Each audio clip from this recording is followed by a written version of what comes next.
How much of this topic I'm about to talk about today is just a WrestleMania problem, and how much of this is a company-wide creative problem? Personally, what I'm about to talk about, it more so leans towards the creative side, just in general, and not just WrestleMania. But boy, what they do with WrestleMania, it's so flawed. It really is.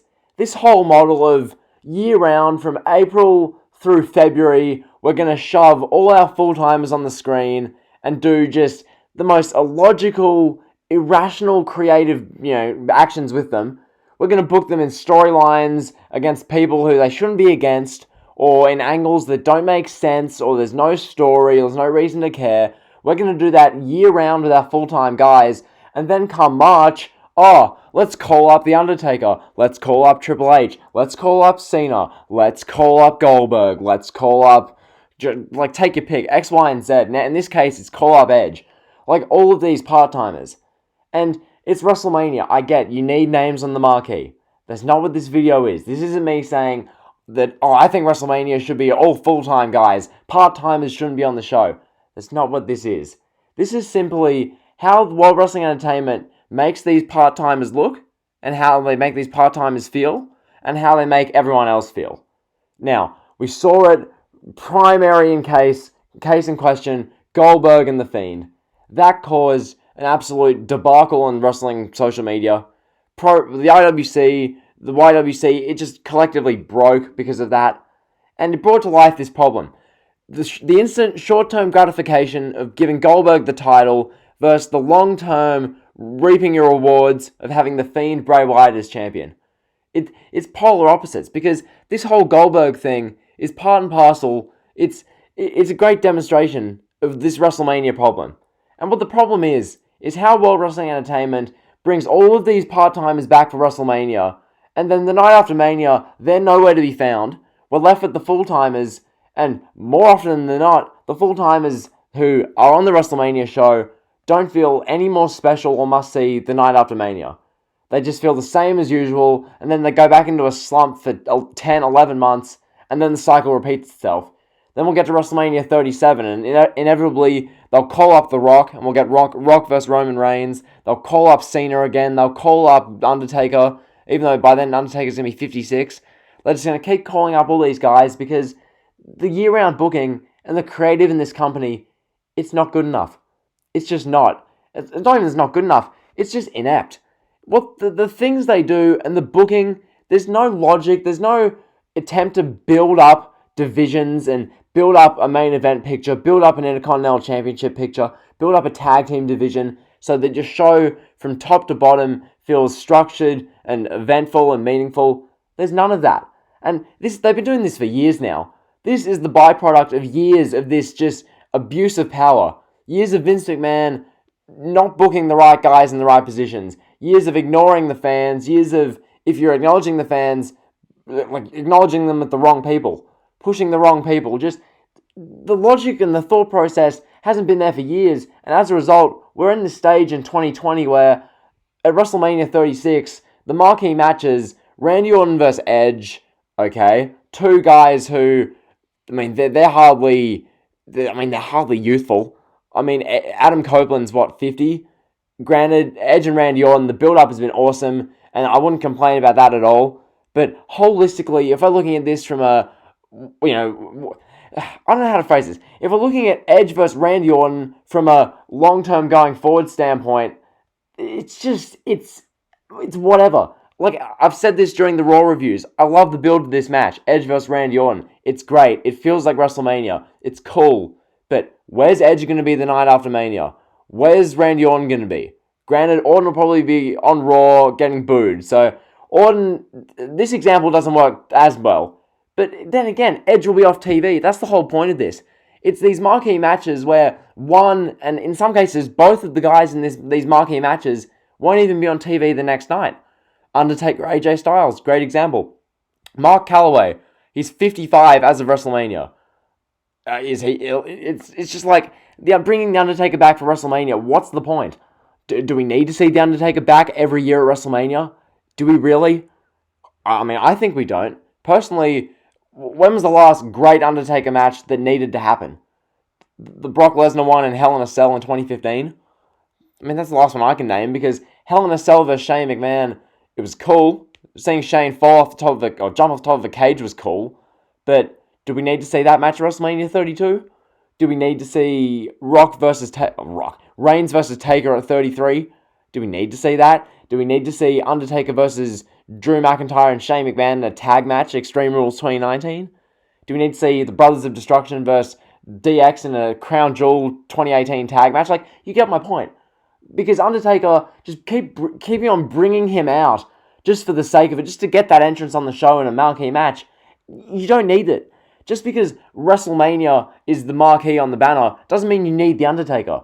Okay? In this situation, you can do Aleister Black versus Undertaker if you want to. But on the whole, you can just do Aleister Black versus someone else. It doesn't need to be The Undertaker. Undertaker is a prime example of this issue. But he's 55. I don't know, because his birthday's like March 24th. You can Google that if I don't really know, so you Google that if you feel free. But his birthday's like March 24th, so by the time WrestleMania comes around, he'll be 55. Mark Calloway at 55 being forced onto the screen because it's WrestleMania, which inherently takes away a spot from someone who deserves it. Now, this is the other argument with this, because this debate goes both ways. On one hand, there's the whole point of, well, the part-timers, they need to be there because the current guys can't draw. And on the other hand, it's the current guys need to be actually pushed better so that they can be a draw. Because how they use these part-timers, going back to this year-round creative thing, it's absolutely appalling. How they book these part-time or full-timers year-round, it's dreadful. Like last year, we'll look at the very top of the card. These are the guys who the company gave the titles to at WrestleMania. These are the people who, World Wrestling Entertainment, put all their eggs and their marbles into their baskets. These guys. Seth Rollins. What happened to Seth Rollins after WrestleMania 35? He beat Brock Lesnar, and there were no opponents for him, because the company didn't build up anyone for Seth Rollins to face. So, what did we get from the Seth Rollins title reign? We got a babyface Universal Champion Seth Rollins, who had no Brock Lesnar the night after Mania, because Brock just pissed off for like 2 months. So there was no Brock. We got instead a random, forced, just meaningless program between Rollins and Styles with no story. The story to that was, let's have a great match at Money in the Bank, because AEW had Double or Nothing, so we need to have a great match. That was what the Rollins vs. Styles story was.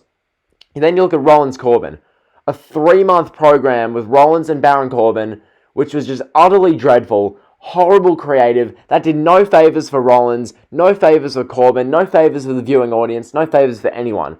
Extreme Rules, Super Showdown, Stomping Grounds, anything those guys are involved in was crap. So you go from that with Seth Rollins to versus Brock again at SummerSlam, so another full-timer needing a part-timer to draw a marquee label out of. And then after Rollins versus Brock at SummerSlam, we then went back to Rollins versus Strowman at Night of Champions. Babyface versus babyface, Rollins Strowman, and then we had to do Rollins Fiend, because Fiend was just, you had to push the Fiend at that time. So that was what they did with Seth Rollins after WrestleMania. We look at Becky Lynch, the Lacey Evans thing, which I've gone over in previous videos. That was a disaster. The whole Becky 2 belts thing, Becky Lynch fought, then who? She fought Lacey Evans for like 3 pay-per-views, and then fought Natalya at SummerSlam. Like, can you see that this WrestleMania problem, it's an epidemic. Once you get to WrestleMania at the beginning of April, you do the match with the full-time person you're trying to push and the part-timer. Part-timer goes away, so your interest in the full-timer who you're trying to push, it just goes away, because there's no one of legit note for them to feud against. Because they do such a horrible job year-round of pushing these wrestlers. Like, as I said, Seth Rollins, Becky Lynch. Let's look at Kofi Kingston, for example. Kofi Kingston, last year, he was in the build-up to WrestleMania, the hottest guy in the company. He was absolutely on fire. Kofi Mania was a thing. He's doing the feud with Daniel Bryan. Everything's intertwined in it. This big program. He has the Daniel Bryan match. And then what happened? Everything just fell away after that. Everything from April through when Kofi lost the title was a disaster. He had the match with Kevin Owens and the program there, which was whatever. What was the storyline there? You can't tell me? Yeah, because there wasn't one. From here, they did the stuff with Dolph Ziggler. Dolph Ziggler was, I deserve it. I deserve a match. That was Dolph Ziggler. So they did Kofi Ziggler at like 2 pay-per-views. horribly boring match. The cage match at Stomping Grounds. Does anyone remember that, honestly? I can't remember a thing from that match. I just know Kofi won. So then you had Kofi Orton, which was decent. But literally, the whole problem with this WrestleMania thing is that after WrestleMania, nothing feels worth watching. Because they put all the eggs into the part-timer basket for WrestleMania, and then, even if the full-time guy wins, there's no one for them to face afterwards. Let alone the fact that if a part-timer beats the full-time guy, then what? This is something that CM Punk talked about in The Art of Wrestling with Colt Cabana back in 2014. He talked about his 2013 time in the company. This was when Punk had held the title, the WWE Championship, from Survivor Series 2011 when he beat Del Rio, right through to the 2013 Rumble. So Punk's whole thing was, look, when I'm fighting these part-time guys, i.e. Rock, Undertaker, Brock, those are the three guys he fought at the biggest pay-per-views of 2013. When CM Punk wrestles those guys as a full-time star, when he loses all of those matches, how does that make him look? How does it? Because when you're putting a guy, a full-timer, against these part-time guys, and the part-timer isn't there the night after the pay-per-view, how does that make the full-time guy look in the eyes of the casual fans? Now, a hardcore pro wrestling diehards know how good most of these guys are and can be, but when in the eyes of the casual viewer, you're just losing every week, that drives away ratings. That drives away viewers. Those people who would watch the product and would be interested if the full-time guy went over the part-timer, or if the full-time guy went over the part-timer, if the full-time guy was on TV, they'd be interested. But instead, full-time guy loses or full-time guy wins, but then there's no one to fight, and then it's redundant. And that's what we're going to see so much with this WrestleMania. WrestleMania 36 coming up. Let's look at this card. Drew McIntyre, Brock Lesnar. Drew McIntyre is going to win, and if he doesn't, I don't know what they're doing. So McIntyre is going to win the title, and then what's going to happen with McIntyre? Because outside of a feud with Randy Orton, which if they book that well, it's going to be great, but I don't have faith in them to do that. Outside of maybe that, they're going to make an absolute mess of this Drew McIntyre storyline. If Drew McIntyre has that Jinder Mahal feud, which I fear that's going to happen. So you go from Drew McIntyre, Brock Lesnar at WrestleMania 36, big match. Drew McIntyre finally getting shot for the title, beats Brock Lesnar. Brock Lesnar, big name, part-timer, I guess. So he beats Brock, and then he's fighting who? He's fighting the full-timers. Seth Rollins, great. Couldn't care to see that. Jinder Mahal, because they're going to do a 3MB program. I'm calling it now. So, Jinder Mahal, Seth Rollins. I think they need to do Randy Orton first, but they're not going to do that more than likely. So, Randy, and who else could Drew McIntyre fight? Realistically. Who else on Raw is a dominant heel? Is they going to do McIntyre, AJ Styles? Maybe? I don't know. So, that's Drew McIntyre. Let's look at Shayna Baszler and Becky Lynch. When they do this big match at WrestleMania, what's Shayna Baszler doing after that? Asuka, and that's it. That's all I can think of. What about the other matches? Goldberg, Roman Reigns. This is the best example I can think of. Goldberg, Roman, looks great on the marquee. Does it need the Universal title? No. I've said it once, I'll say it 1,000 times. That match is not the Universal Championship. But, Goldberg versus Reigns, WrestleMania 36. When Roman Reigns beats Goldberg in 3 minutes, what's Roman Reigns doing after that in the next 5 months? Is Roman Reigns versus Baron Corbin happening to the Universal... is it the Universal Championship? Yeah. Is Roman Reigns versus Baron Corbin happening to the Universal Championship till SummerSlam? Is that the avenue you're going? Are you going to do Roman Reigns versus The Fiend at a couple of pay-per-views? And if you do, The Fiend's not going to win. It's pretty obvious. So what's the point? Because when Reigns wins the title at WrestleMania, he's not just going to drop it a month later. That reign's going to go for a few months. So everything they do on SmackDown is just pointless. And then Cena and The Fiend. Most likely, The Fiend's going to win. Hopefully. But, if Cena wins, why? All of these matches. All these main matches at WrestleMania. Undertaker, AJ Styles especially.